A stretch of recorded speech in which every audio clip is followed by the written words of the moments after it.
La sociología es definida como el estudio de las sociedades humanas y de los fenómenos religiosos, económicos, artísticos, etc. que ocurren en ella.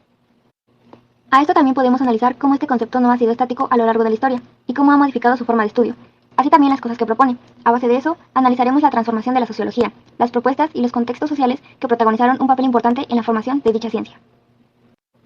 Es importante mencionar cómo el pensamiento sociológico puede remontarse al menos hasta los antiguos griegos. Se encuentran las observaciones protosociológicas en los textos fundadores de la filosofía occidental. En 1813, Henry de Simon denominó la física social, fisiología social y ciencia de la sociedad, al estudio de las leyes que gobiernan las sociedades con el objetivo de hacer entrar en la categoría de las ideas de la física los fenómenos del orden llamado moral, el cual defendiendo que tiene el mismo estatus que el resto de las ciencias naturales. Algunas de sus propuestas fueron: creía que una asamblea internacional de científicos podría salvar la sociedad humana al guiarla hacia un camino de progreso a través del conocimiento científico y tecnológico. Sin embargo, su visión utópica no se ha realizado tal como él lo planteó, y la relación entre la ciencia, la política y la sociedad sigue siendo un tema complejo y debatido en la actualidad. También enfatizó la primaria de la economía sobre la política en su pensamiento. Argumentaba que la producción y distribución de bienes y servicios eran cuestiones fundamentales que debían ser gestionadas por expertos, los científicos en lugar de los políticos, y planificadas de manera eficiente para el beneficio de toda la sociedad. Acuñó por primera vez el término de sociología, a lo que era llamado como física social. Hizo el postulado de la ley de los tres estadios: teología, metafísica y científica. En esta etapa, la humanidad explicaba los fenómenos naturales y sociales a través de explicaciones religiosas o teológicas. Las causas de los eventos se atribuían a deidades, seres sobrenaturales o fuerzas divinas. En el estado metafísico, las explicaciones religiosas son reemplazadas por conceptos abstractos, como la esencia, la substancia o las fuerzas naturales abstractas. Se basan en la filosofía, pero aún carecen de un enfoque científico riguroso. En este estadio, la humanidad utiliza el método científico y la observación empírica para comprender el mundo. Las explicaciones se basan en hechos verificables y en leyes naturales. No veía a la religión como la causa principal del poder del establecimiento, pero sí reconocía que podía utilizarse como una herramienta por parte de las clases dominantes para mantener el control social. Introdujo la idea de que la sociedad se divide en clases sociales.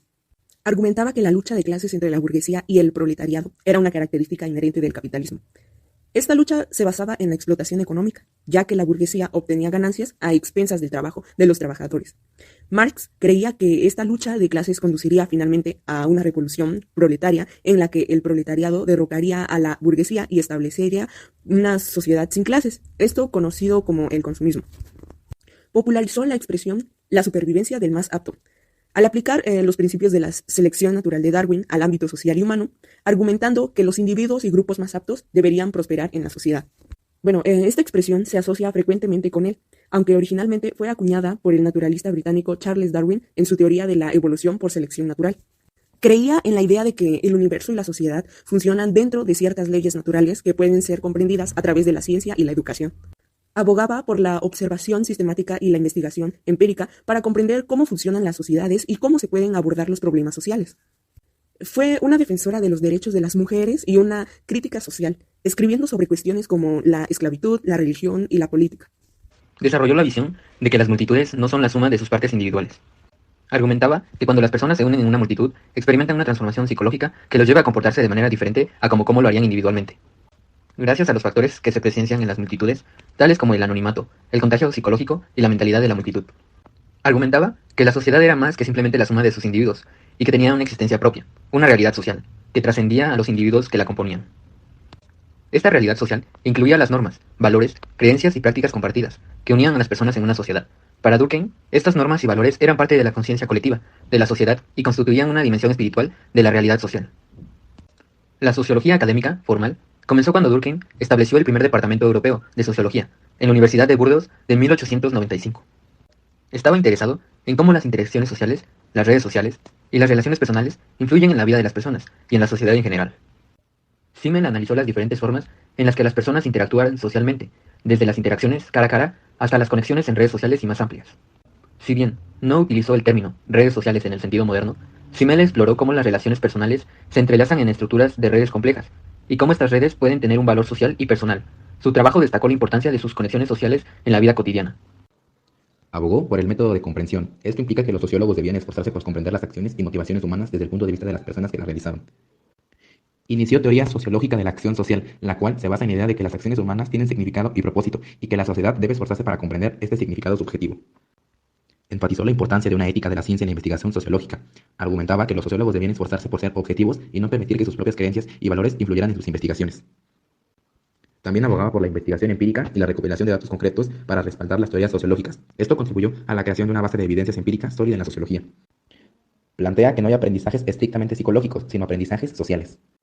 Sostuvo que el conocimiento y las creencias individuales no son simplemente el producto de procesos cognitivos aislados, sino que están moldeados por el contexto social en el que vive una persona. Aunque no expresó exactamente la idea de que no hay aprendizaje estrictamente psicológicos, sino aprendizajes sociales de manera directa, sus teorías y enfoques en la sociedad del conocimiento y la sociología de la educación subrayan la importancia de los factores sociales, culturales e ideológicos de la adquisición de conocimiento y la formación de creencias individuales. Ambos filósofos enfatizaron que la sociedad humana es una única debido a la presencia de la cultura, el significado y la conciencia. Ricker sostenía que las ciencias naturales se ocupan de los hechos, mientras que las ciencias sociales se ocupan de los valores y significados. Dietke argumentaba que el mundo social se diferenciaba del mundo natural debido a que la presencia de la conciencia y la experiencia humana decía que para comprender las acciones y las manifestaciones culturales de las personas era necesario captar los significados y los contextos en los que se desarrollaban. La teoría de la doble conciencia de Du Bois se refiere al conflicto y la dualidad que experimentan las personas negras en Estados Unidos debido a su identidad racial. Conciencia negra. Esta es la forma en que las personas negras se ven a sí mismas y cómo se expresa su identidad racial. Conciencia blanca. Por otro lado, Du Bois argumenta que los afroamericanos también eran vistos a través de la conciencia blanca, es decir, a través de la mirada y la percepción de la ciudad blanca dominante. La teoría de la doble conciencia de Du Bois ha sido fundamental en la sociología y en los estudios culturales, ya que resalta la importancia de considerar la intersección de la identidad racial y la experiencia en la comprensión de las desigualdades y las dinámicas sociales. Parsons desarrolló una teoría de sistemas sociales que consideraba a la sociedad como un sistema complejo compuesto por múltiples subsistemas interconectados, como la familia, la economía y la política. Argumentaba que estos sistemas cumplen funciones específicas que contribuyen a la estabilidad y al equilibrio social. También hizo importantes contribuciones a la teoría de roles, examinando cómo los individuos desempeñan roles en la sociedad y cómo estos roles están estructurados por normas y expectativas sociales. Argumentaba también que la sociedad depende de la cooperación y la solidaridad entre sus miembros. Merton desarrolló la teoría de la estructura de oportunidades, que se centra en cómo las oportunidades disponibles en la sociedad influyen en el comportamiento individual. Argumentaba que las personas se esfuerzan por alcanzar metas culturales y sociales, y su éxito o fracaso en esta búsqueda depende de las oportunidades que tienen a su disposición. Merton realizó importantes contribuciones a la teoría de roles en la sociología. Exploró cómo los roles sociales y las expectativas de roles influyen en el comportamiento de las personas, y cómo las disonancias de roles pueden llevar a la tensión y el conflicto en la sociedad. Sostenía que las instituciones educativas no solo transmiten conocimientos, sino que también reproducen las estructuras de poder y las desigualdades sociales existentes. Argumentaba que las instituciones educativas favorecen a aquellos con mayor capital cultural y, por lo tanto, contribuyen a la reproducción de las desigualdades sociales. Es una socióloga afroamericana influyente en el campo de los estudios de género, la teoría crítica y la sociología de la raza.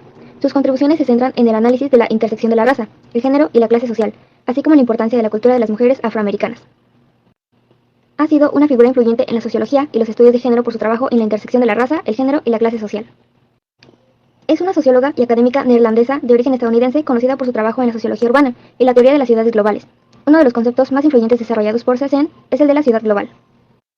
El concepto de ciudad global se refiere a las ciudades que desempeñan un papel fundamental en la economía global y que están altamente interconectadas con otras ciudades importantes en todo el mundo. Estas ciudades se caracterizan por ser centros de finanzas, negocios, tecnología, cultura y poder político a nivel global. El concepto de ciudad global de Saskia ha tenido un impacto significativo en el estudio de la geografía urbana, la sociología y la economía, y ha contribuido a nuestra comprensión de cómo las ciudades desempeñan un papel central en la economía y la cultura globales.